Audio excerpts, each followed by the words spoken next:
Alright, Shalom. First and foremost, I'm going to say, Kalayim Lo Yehovah Shem Yahushai. Double honor to the elders and apostles of the great millstone who do rule and teach well. Today, I want to talk about this precept here in Daniel 7 and 5. And behold, another beast, his second like to unbear, and it raised itself up on one side, had 3 ribs in the mouth of it, 20 teeth of it. And they said thus unto it, arise, devour much flesh. Right, so behold, another beast, second like to a bear, raised itself up on one side. Right, Persians became stronger than the Medes. Cyrus led a revolt against the Medes. 3 ribs, Babylon / Mesopotamian region, which means between the 2 rivers, by the way, because between the Tigris and Euphrates. You can read about the Tigris and Euphrates in Genesis, the 2nd chapter. Darius the Mede, you got Daniel, the 5th chapter. Egypt, you have Cambyses the second, son of Cyrus II, conquered Egypt in 525 BC. And the one that I want to talk about is Lydia, Betty of Halys.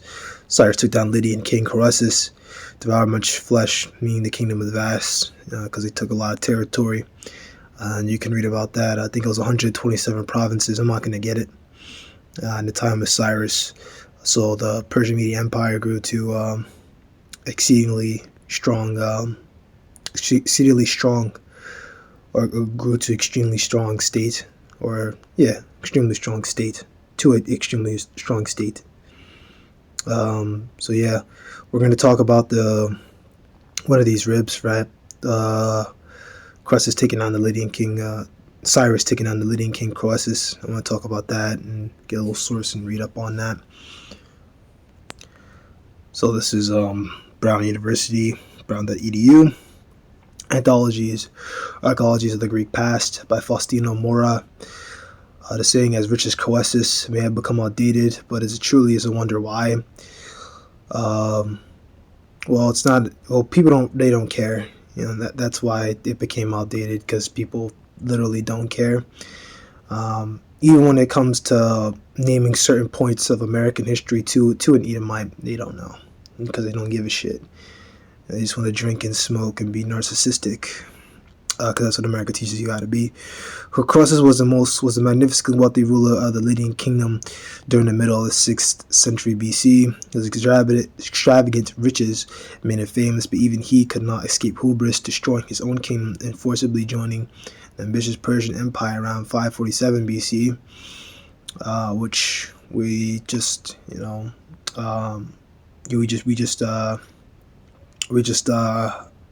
about that in Daniel the 7th chapter.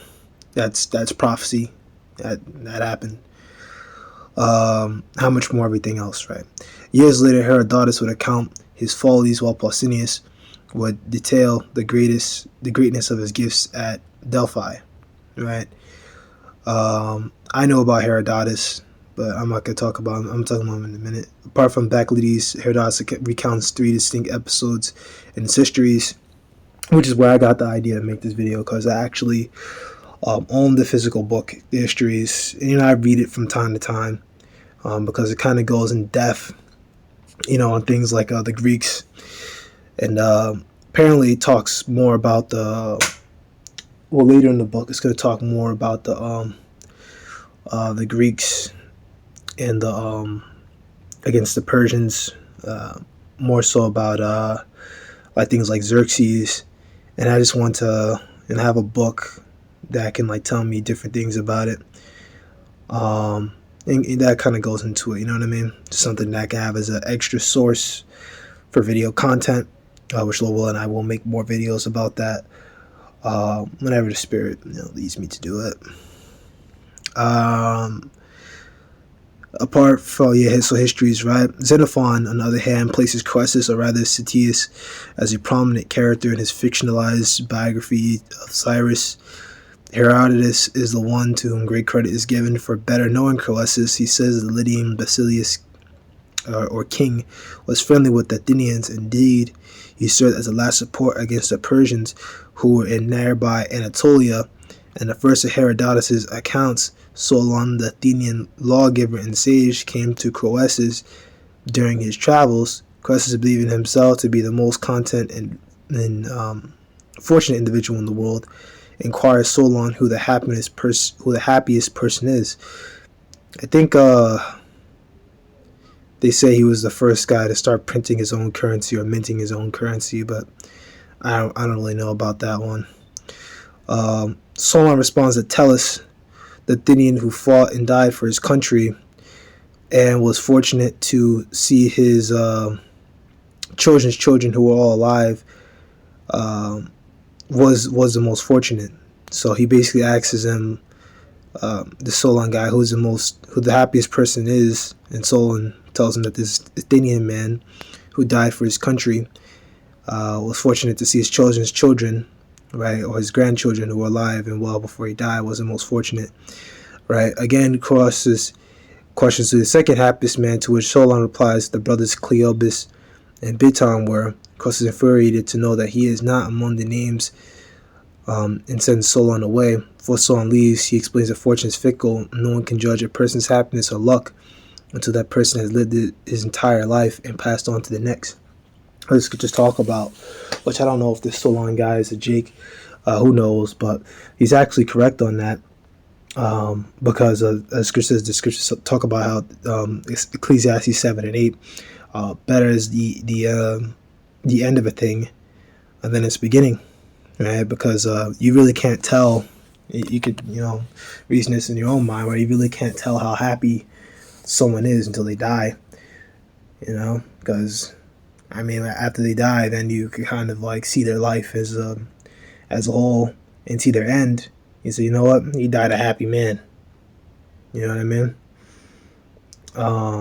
When you're living, like your life has, ups and downs, which you all know is chastisement by the Lord.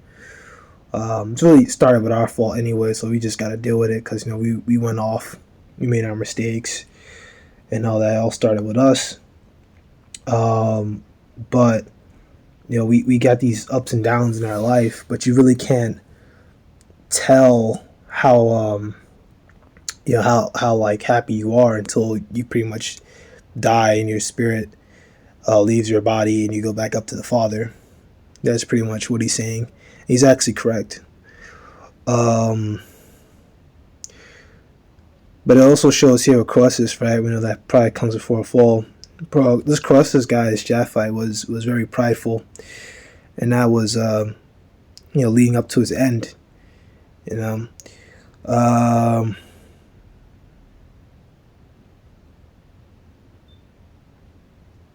Shortly afterwards, Herodotus details, and luck doesn't exist, by the way, because the Lord controls everything. Shortly afterwards, Herodotus details a second account where Adrastus, the Athenian statesman, comes to Lydia, asking to be purified and given permission to remain. The brother, the reader learns that he has exiled himself for mistakenly killing his brother. Croesus accepts him into his court, in which his son was killed. Croesus accepts him into his court and teaches him kindly. Previously, however, Croesus had a dream in which his son was killed, so he married him off and protected him as best as possible. The Lord sent that to him. Elsewhere, a wild boar had begun to destroy crops, so Croesus was asked to send Attis to aid the villagers. I think Attis is actually his son. I don't think it says that anywhere, but that's actually his son, because I read it in the book. After much pleading, Attis was allowed to go, but Adrastus was ordered to accompany him. During the hunt, Adrastus accidentally stabbed Attis to death and consequently committed suicide as a result. And with that boar, that could be a boar that the Lord put a spirit on. Because I personally believe that Herodotus is true. Now certain things about fairy goddesses and all this just straight goofy shit that doesn't exist, man. Ain't no fairy forest out there, or no fairy goddess in the fucking middle of the woods or some weird goofy shit like that, and that shit doesn't exist, man. Goddesses are all fake. All right, it's not real. All right, and there's no female angels. Now, if you guys want to say, no, it doesn't exist. It's not real. The Lord's was the scripture say the Lord's pastures with men. The angels are all dudes, all of them. They're all men. There's no female angels up there. All right, just so you know, because sometimes you could actually be like sincere and honestly be like, is there? But that's just to answer your question. If any young brothers listening, so yeah, let's go back here.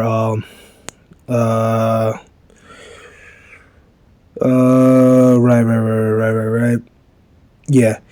And during the hunt, Justice accidentally stabbed Addis to death and consequently committed suicide as a result. Solon's words echoed in Croesus' mind. The last story describes Croesus' preparations against the Persian Cyrus, sending a great multitude of gifts to Delphi. Croesus asked the oracle to provide him with a reading about the upcoming war. The oracle ambiguously told him that a great empire would fall. Little did Croesus know that the oracle describing the Lydian Empire. And the Lord could do that. Like, he could use these false prophets, to really push out his message, right? Like, we know about what comes to mind is Balaam, right? What comes to mind is about Balaam. Like, he wanted to curse, right? He wanted to curse Israel in order of Balak, but then the Lord basically made him actually bless Israel. So the Lord can actually use these other nations and their oracles, because remember, with their oracles, basically when you're an oracle or a soothsayer, you're basically connecting in a way with demons. You're basically conjuring up demons and trying to connect with the really the world of spirits, with the spiritual realm. And you're conjuring up demons, and you're connecting with demons, and the demons are telling you things, and the Lord could set it up where he could have it where you actually say really just tell the truth. Tell the truth. That can happen. Just trying to word it the right way. Not to say that these other nations and their conjurers have the truth, because they don't. But the Lord can use them for that. The Lord can use these people however He wants to, like He used Balaam. Right? Little did Croesus know that the oracle was describing the Lydian Empire, right? Because the Lord controls everything, right? Because we do also know that these heathens also use these soothsayers to put curses on us. That liked, but Scripture talks about that. Enchantment shall work against Jacob, roughly paraphrasing, right? We also know that my favorite, I think it's Isaiah 54:17. No weapon formed against you shall prosper.